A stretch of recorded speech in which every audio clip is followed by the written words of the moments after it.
All right, well, on that story, 2 straight budgets. What will be next? I should say budget surpluses. What will be next for the federal government? There's a hint today that more cost of living spending could be on the agenda. Joining me live is Deputy Nationals Leader Perrin Davey. Thank you for your time. A better than expected outcome. Any modicum of credit for Labor for the state of the budget? No, not much. I mean, Labor inherited a strengthening economy from the coalition as we clawed our way out of COVID. We were in such a strong position because of the action we took during COVID. And what this budget surplus is built on is the hard work of Australians, not Labor's fiscal policies, and that's evidenced by the fact that even the Treasurer is indicating that this surplus will be very difficult to maintain with falling commodity prices and rising expenditure. So, let Jim Chalmers pat himself on the back, but I think he's the only one. Are you ready to be the unpopular opposition? And cost of living spending might be put out there before the election and you'll say no. We know you're doing it tough. Inflation battle's not won yet. Do you think your party would be, or your coalition would be willing to say that?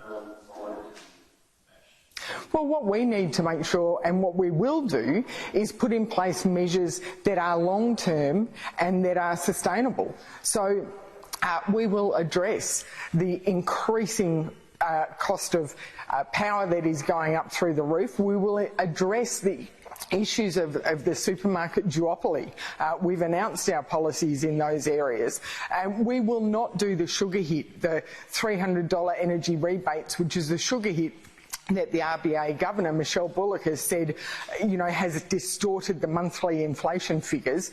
We will take the measures needed for long-term sustainable economic accountability.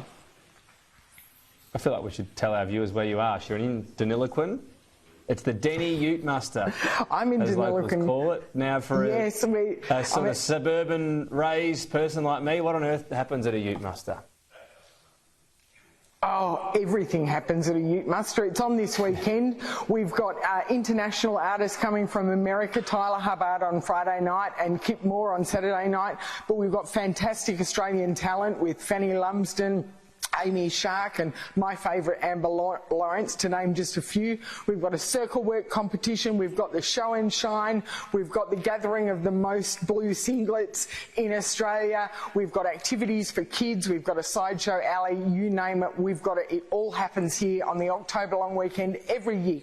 Since 1999, the Deniliquin Ute Muster is a sight to be seen.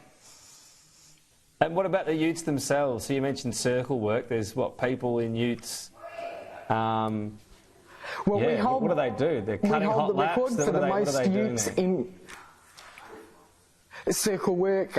They do burnouts. They do a parade. They do the show and shine. We hold the record for the most utes in a single location anywhere in the world, and it's an opportunity for people who love all things Australian culture to come together, to enjoy the music, enjoy the atmosphere, support the community, because importantly the Ute Muster is still run by volunteers, and all of the school PNCs and the sports clubs come out, they do food stalls. So all the money spent on site at the Ute Muster gets put back into our community. It was born of drought and hardship, this festival, and it is going to be one of the most iconic festivals in Australia.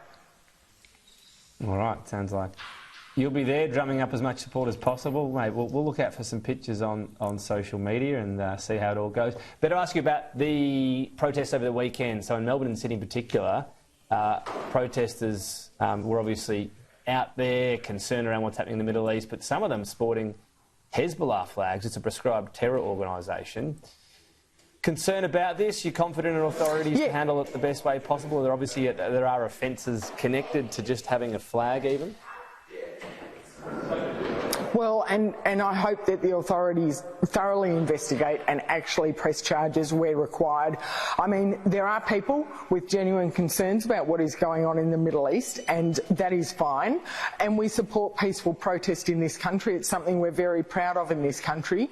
But supporting terrorist organisations is not something that we can condone.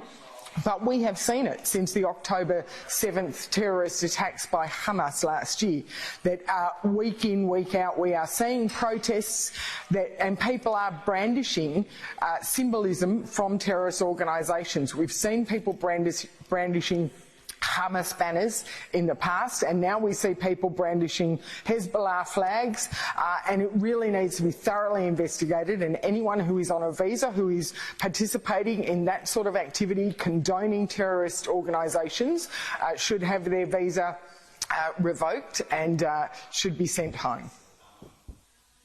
Perrin Davey, appreciate your time. Thank you. Thank you very much.